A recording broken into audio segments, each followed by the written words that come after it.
जी strength वधंदी रही। जीअं घुमंदो रहियो हिन ड्रोड़ण शुरू कयो। ॻोठ जे माण्हुनि हिन खे ॾिठो, एप्रिशिएट कयो। मज़े जी ॻाल्हि त इहा आहे त ही ताक़तवर शख़्स क़मज़ोर खां क़मज़ोर तरीन एक यूनान जो शहरी थी गुज़रियो आहे। दरअसल ही ताक़त, दरअसल ही फार्मूलो पैगंबरन खां वठी अॼु ताईं जेके जेके भी कामयाब इंसान गुज़रिया आहिनि उन्हनि इहो ही फार्मूलो फॉलो कयो आहे। बिस्मिल्लाहिर्रहमानिर्रहीम। इन्नल्लाह व मलाइकतहु युसल्लूना अलन नबी या अय्युहल्लज़ीना आमनू सल्लु अलैहि वसल्लिमू तस्लीमात। दोस्तों मां आहियां सैयद अली वकार ऐं तव्हां ॾिसी रहिया आहियो सैयद अली वकार ऑफिशियल यूट्यूब चैनल। दोस्तों 1% इम्प्रूवमेंट छा आहे या सेल्फ इम्प्रूवमेंट छा आहे? यूनान में एक ताक़तवर शख्स गुज़रियो आहे जेको 10 मणनि जी मेह खे पंहिंजे कुल्हनि ते खणी करे ड्रोड़ लॻाईंदो हो। हिन इहा ताक़त कीअं हासिल कई? तव्हां पंहिंजी ज़िंदगी में अहिड़े क़िस्म जो इनकलाब कीअं था आणे सघो? अॼु जा चंद मिंट तव्हांजी ज़िंदगी मटाए सघनि था। अॼु जे हिन नंढे वीडियो में तव्हां काफ़ी कुझु सिखी सघो था। ही जॾहिं मेह खणी करे कुल्हनि ते ड्रोड़ लॻाईंदो हो त परे परे खां ॿाहिरियनि मुल्कनि खां माण्हू ईंदा हिन जी इहा ड्रोड़ ॾिसण। अॼु हिन ताक़त जो फार्मूलो तव्हां सां शेयर करे रहियो आहियां ऐं इंशाअल्लाह इहो तव्हांखे अॼु हिन वीडियो में वाज़े ॿुधाईंदुसि त इहा ताक़त हिन कीअं हासिल कई। दरअसल ही ताक़त, दरअसल ही फार्मूलो पैगंबरन खां वठी अॼु ताईं जेके जेके भी कामयाब इंसान गुज़रिया आहिनि उन्हनि इहो ही फार्मूलो फॉलो कयो आहे, जंहिं ज़रिए हू कामयाब थिया आहिनि, हू वॾी मंज़िलनि ते पुॻा आहिनि, हू वॾनि उहिदनि ते पुॻा आहिनि। मज़े जी ॻाल्हि त इहा आहे त ही ताक़तवर शख़्स कमज़ोर खां कमज़ोर तरीन एक यूनान जो शहरी थी गुज़रियो आहे। पोइ हिन इहा ताक़त कहिड़े तरीक़े सां हासिल कई, कहिड़े तरीक़े सां हिन 10 मणनि जी मेह खे खणी कुल्हनि ते खणी ड्रोड़ लॻाईंदो हो ऐं माण्हू हिन खे एप्रिशिएट कंदा, ॾिसण ईंदा। ही शख़्स यूनान जे हिकु फार्म हाउस में कमु कंदो हो। जॾहिं हिन जी चंद हज़ार सैलरी हुई, जॾहिं उते मौजूद हिकु मेह बचड़ो ॾिनो त हिन खे अजीब ख़्याल आयो, अजीब जज़्बो पैदा थियो जो हिन उन बचड़े खे पंहिंजे कुल्हनि ते खणी घुमण शुरू कयो।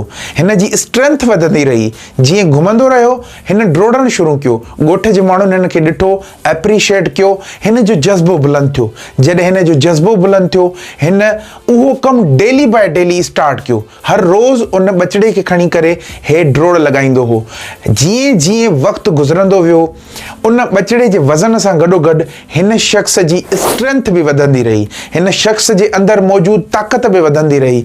जॾहिं हिन जी ताक़त वधंदी रही दोस्तों, जॾहिं कुछ साल गुज़रिया त ही मेह जो बचड़ो 8 खां 9 मणनि जो थी चुको हो ऐं हिन शख़्स जी, हिन कमज़ोर शख़्स जी स्ट्रेंथ भी ओतिरी वधंदी रही, डे बाय डे वधंदी रही। ऐं पोइ भी ही 10 मणनि जे उन जानवर खे आसानी सां खणी ड्रोड़ लॻाईंदो हुयो। इहो फार्मूलो तव्हां भी इस्तेमाल कयो।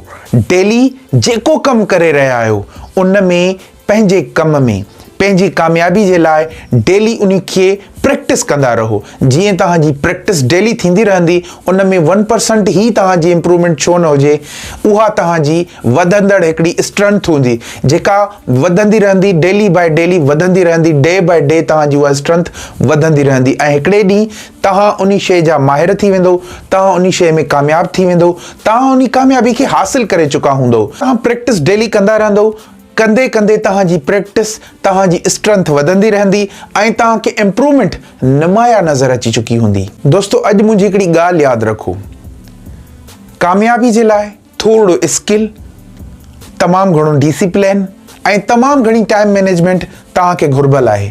जॾहिं तव्हां इन शइ खे फोकस कंदा ईंदो, डेली जी प्रैक्टिस जारी सारी रखंदो, इंशाअल्लाह का ॻाल्हि ई कोन्हे, हिकिड़े ॾींहुं तव्हां कामयाब थी चुका हूंदो।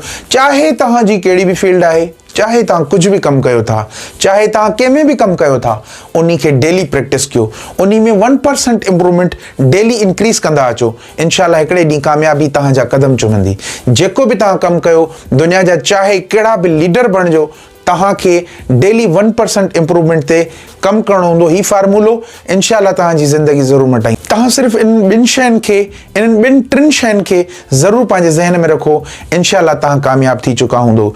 दोस्तों मां आहियां सैयद अली वकार ऐं तव्हां ॾिसी रहिया आहियो सैयद अली वकार ऑफिशियल यूट्यूब चैनल। दोस्तों असांजो अहिड़ियूं वीडियोज़ ॾिसण जे लाइ असांजे हिन चैनल खे ज़रूरु सब्सक्राइब कयो। अगरि तव्हां हिन चैनल ते नवां आया आहियो त असांजी हिन फैमिली जो हिसो बणजण जे लाइ असांजे हिन चैनल खे सब्सक्राइब कयो ऐं बेल आइकॉन खे लाज़मी प्रेस कयो त जीअं डेली जूं वीडियोज़ तव्हां ताईं पहुचनि ऐं दोस्तो तव्हांजी डेली जी नॉलेज में इज़ाफ़ो थींदो रहे। त अॼु जी वीडियो एतिरे ताईं आहे। मूंखे इजाज़त ॾींदा, पंहिंजो ऐं पंहिंजी फैमिली जो ख़्यालु रखिजो। अल्लाह तव्हांजो निगहबान।